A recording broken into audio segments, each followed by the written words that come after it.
O Bragantino enfrentou o Ceará dentro de casa e levou 2 gols. Na próxima rodada, ele vai enfrentar o Fluminense fora de casa. Nesse vídeo, a gente vai analisar como joga o Bragantino e tentar identificar suas fragilidades defensivas.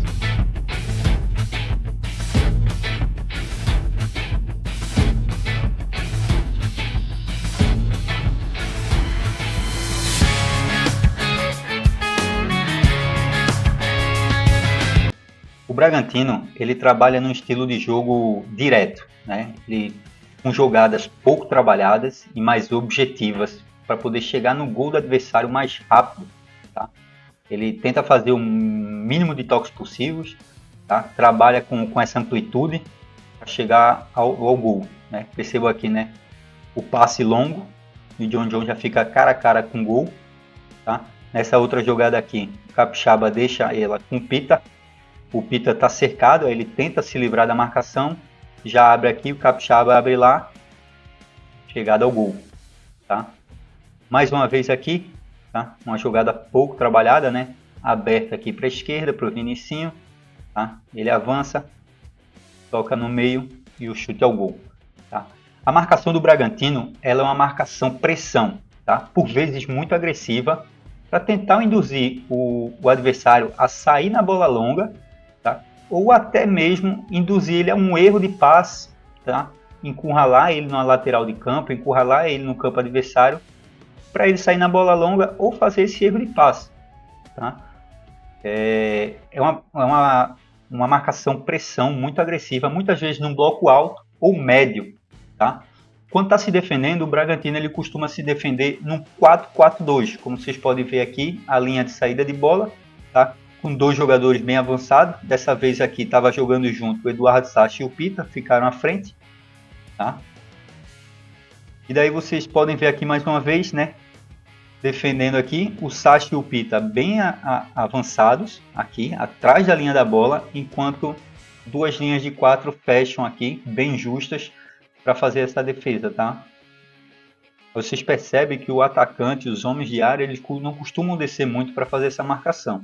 Aqui, quando ataca o Bragantino, ele já ataca diferente.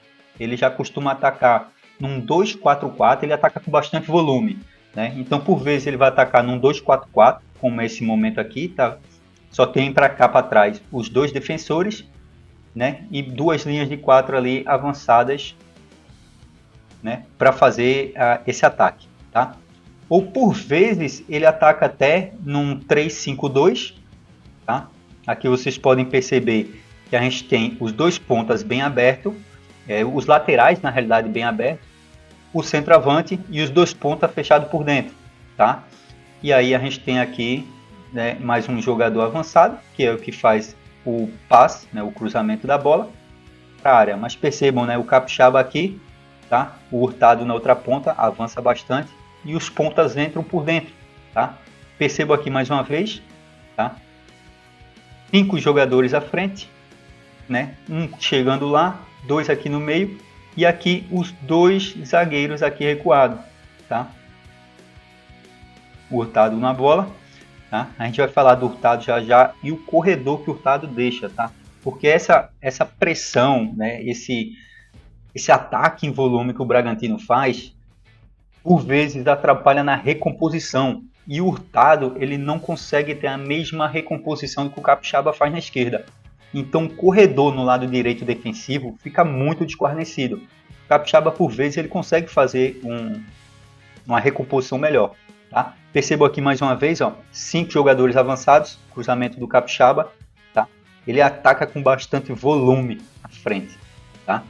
Percebam aqui, né, uma jogada que aconteceu inclusive no gol que foi do Pedro Raul no Ceará, né? Uma jogada que acontece bastante por ter apenas esses 2 zagueiros ali recuados e ainda assim esses 2 zagueiros ficam muito avançados, né? Um ataque muito volumoso na frente, né? Acaba deixando espaço nas costas do zagueiro e é uma jogada que acontece com frequência, tá? Percebo aqui, né, que o jogador do Noroeste recebe essa bola nas costas, tá?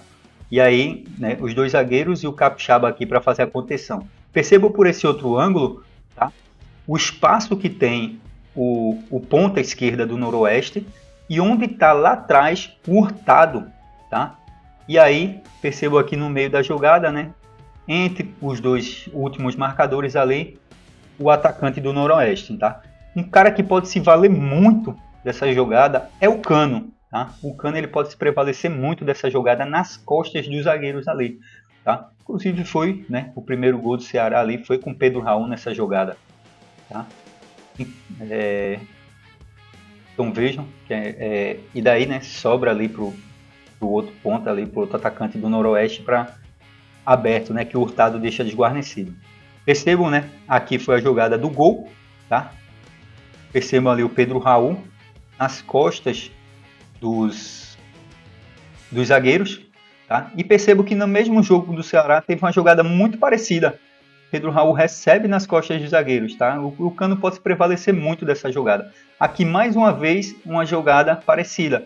Percebam que a jogada se segue. 3 jogadores acompanham, mas nenhum acompanha na marcação. Tá? Eles deixam muito a desejar na marcação.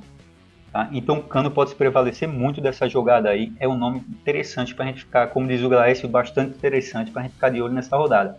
Tá? Outro nome que pode aparecer é o Canóbio. Tá? Perceba nessa jogada o Hurtado aqui atrás, a jogada se desenrolando, tá? E aí a liberdade que tem o jogador do Corinthians para seguir com a bola, tá? O espaço que ele tem para poder seguir com essa bola, tá? Mais uma vez perceba uma virada de bola, dessa vez o Hurtado está aqui atrás, mas ele está sozinho como o último homem, porque os zagueiros estavam muito à frente e o Thales Magno tem muito espaço, tá? Mais uma vez, a bola trabalhada, perca de posse de bola do Bragantino. E aí, o Hurtado está aqui com 3 jogadores do Ceará para fazer uma triangulação. O Hurtado só acompanha a jogada, né? Fica difícil saber em quem vai dar o bote, tá? E aí o Ceará recua e começa a trabalhar melhor essa bola, tá? Eu acho que o juiz deu um impedimento ali na jogada. Percebo agora, acho que é o La Quintana que está aberto, tocou para o John e o Hurtado vai passando, tá? Então ele vai passar e aí o jogador do Ceará faz a roubada de bola.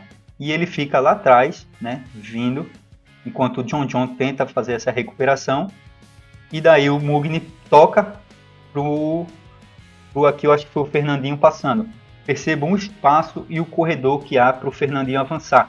Um cara que pode se dar muito bem nessa jogada é o Canóbio, que é um cara que trabalha em velocidade, trabalha na ponta esquerda do Fluminense, é um cara muito veloz, que trabalha com velocidade, e ele pode pegar muito essa bola aqui nas costas do lateral direito do Bragantino, né?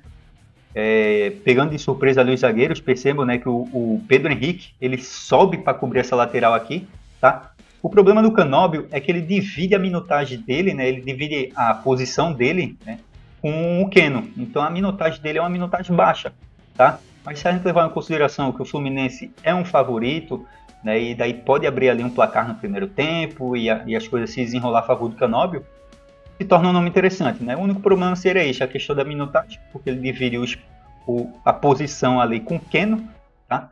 E também porque o Canóbio não é um exímio finalizador, né? Porque a jogada aqui ideal seria, né, escorrer com esse espaço para dentro, abrir para a direita e chutar. Só que o Canóbio ele tem sérios problemas com finalizações.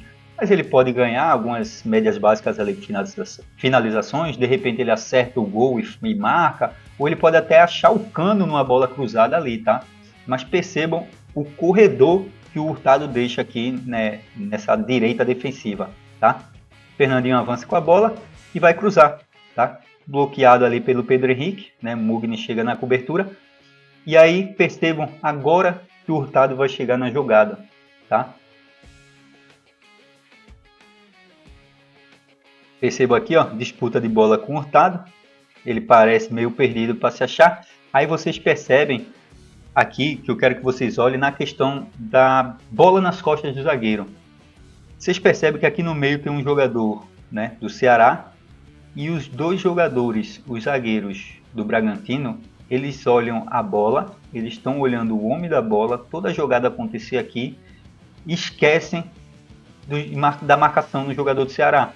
Tá? vocês percebam que o jogador do Ceará, o Pedro Raul, ele já abriu lá para o centro e quem chega para fazer essa cobertura, o Juninho Capixaba. Enquanto o Pedro Henrique está dando a cobertura aqui na bola do Hurtado, né? Tudo bem, ele está fazendo a cobertura ali nas costas do Hurtado, caso o Fernandinho consiga passar. Mas aí o outro zagueiro ali no meio, sozinho, isolado, sem fazer uma marcação. O Juninho teve que subir para fazer essa marcação aqui no Pedro Raul, para não deixar ele sozinho e o Bragantino não sofrer mais um gol. E aí, né, mais uma vez, uma roubada de bola em cima do Hurtado.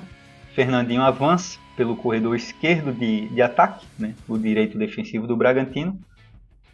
Toca a bola para o Matheus Bahia, que cruza e não encontra ninguém na área. Tá? Percebam mais uma vez a desguarnição do corredor. Tá? Percebam aqui os zagueiros, Capixaba, os meias, né, do Bragantino, e a jogada acontecendo, tá? E a desguarnição total, o espaço livre que tem sozinho de marcação, puxou para dentro e chutou. Tá? Nessa jogada, percebam mais uma vez aqui, ó, né, que o jogador foi Fominha, tá?